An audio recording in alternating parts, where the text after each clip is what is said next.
Hello, welcome to the France 24 interview. Well, world leaders at an international donors conference for Syria have pledged almost $10 billion to help millions of Syrians who have been displaced by the five-year conflict. But how much of that aid is actually likely to get through to those who are most in need? And all those billions aside, are the rich countries of the world really doing all they can in the face of what's been called the largest humanitarian crisis of our times? Well, my guest today, Andy Baker, is Oxfam's regional program manager for the Syria crisis. He has seen the crisis up close, and he joins me from London. Thanks for joining me today. Thank you. You know, I want to cut to the chase here. You know, we've seen these donor conferences before. This is the fourth one this year.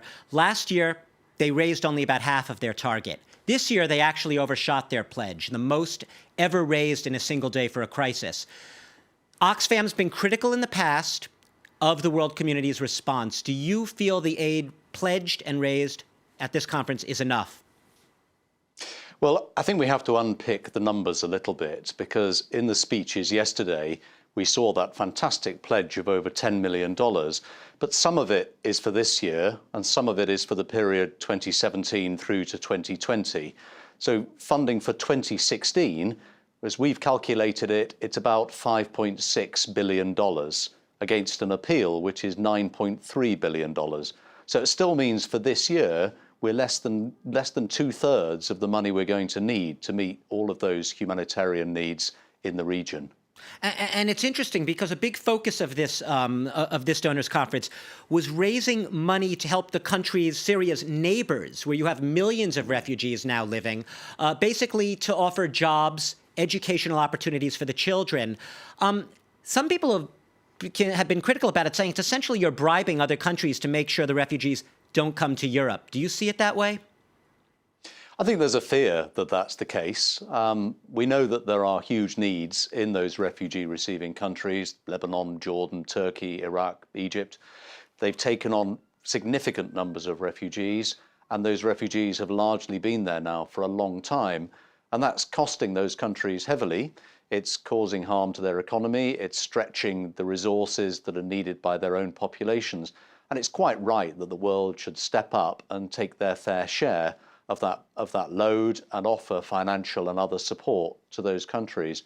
But yes, we have to be very careful that the money is not targeted only at keeping refugees where they are, or indeed focused on a counter-terror agenda. It must be spending for humanitarian needs, focused on those who are most vulnerable.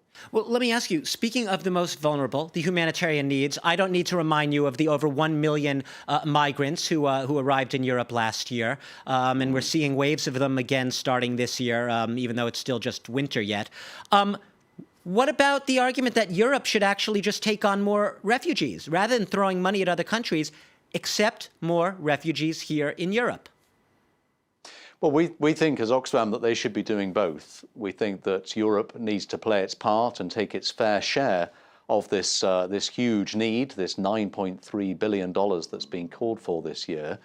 But at the same time, we also think that European and indeed other rich countries around the world should be doing more to resettle refugees.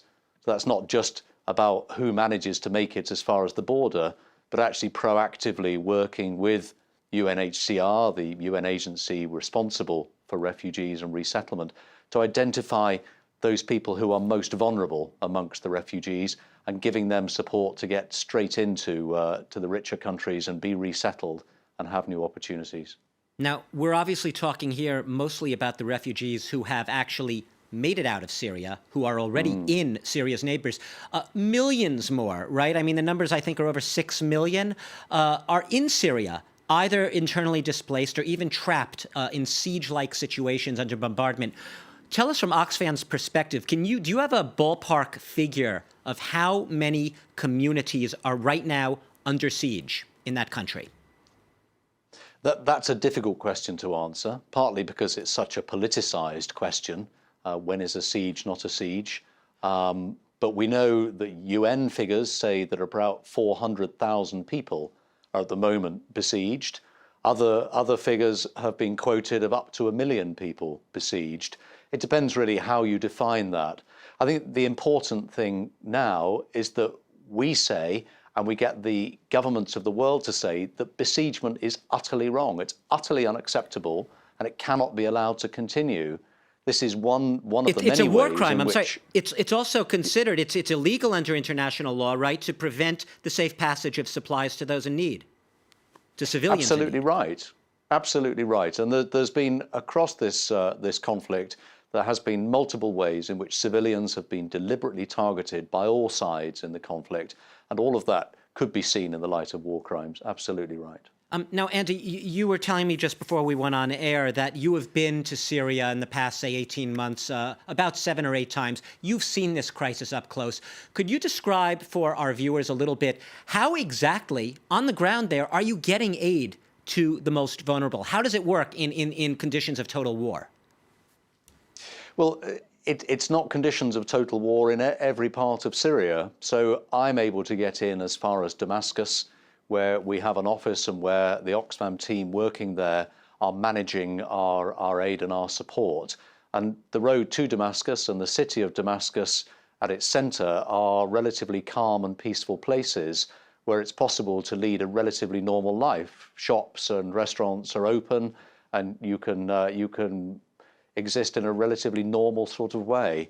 It's when you go beyond those areas and you get out towards some of the frontline areas that you would find significant destruction, major numbers of people who've been displaced and are living in informal buildings or in tented settlements.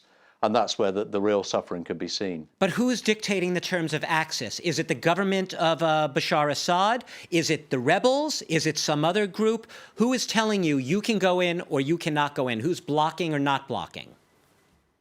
Well, it's all sides to this conflict, because each of the NGOs and aid actors who are trying to work in Syria are doing so through different routes. Oxfam is working from Damascus and therefore has access largely to government-held areas. Occasionally, we're able to negotiate access to go across front lines into opposition-held areas. Meanwhile, there are many other international aid actors who are working cross-border from Turkey or Jordan, who are able to access into areas that are primarily held by opposition groups. Let me just jump in, though. Each of us. Let me just jump in. I want to throw a figure at you and tell me if this sort of gels with your experience in Syria. The UN said that of 113 requests they made last year to deliver aid, 13 of those were granted. And in this case, by the government of Bashar Assad. That's about a 10% acceptance rate. Is that what you're seeing on the ground? Yes, certainly we're not finding it very common that we're able to get access across front lines or indeed to besieged areas. There are occasional successes. We've recently been able to move a very large generator across the front line and install it in opposition-held parts of Aleppo in order to power the main water supply station for the city. But they're not common examples. It's occasionally we're able to negotiate access. How many of those? I'm sorry. How many of those How many of those 400,000 people that you sort of estimated perhaps are in cities encircled or under some sort of siege? How many have not seen any aid, whether food or medicine get to them, maybe living on grass and leaves, as we've seen some of those reports? I really am not able to give a number around that. I think it's remarkably hard to get access to that kind of data, to know exactly how many people are living in different parts of the country and exactly what conditions they're facing. But we do know that it is happening, and that's an appalling thing, and we must really work to find ways to overcome those sieges. I know you're in a tricky sort of balancing act. You have to maintain good relationships with both the government and all sides in this in order to do your job on the ground. People say Bashar Assad is using hunger, starvation as a weapon of war. Would you agree with those critics? I think that we see both sides of this conflict using besiegement as a tactic.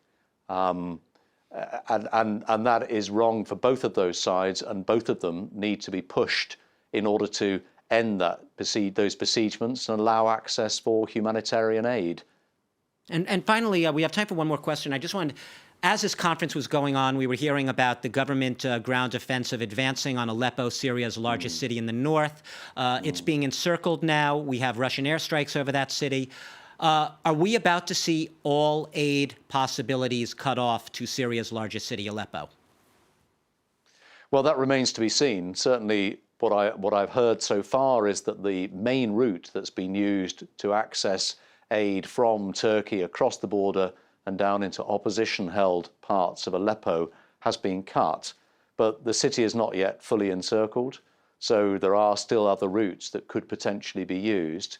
Obviously, this is a massive concern because the population of Aleppo much lower than it once was, but it's still significant numbers of people. Andy Baker, we're going to have to leave it there. You're the regional program manager for the Syria crisis with Oxfam. Thank you for taking the time today to talk about what is the world's largest humanitarian crisis. It's been getting a lot trickier, a lot thornier, and we're just out of another donors conference, which raised a record $10 billion to help Syrians in need. Thanks again, and keep up the work there on the ground in Syria. Thanks to all of you for watching the interview here on France 24.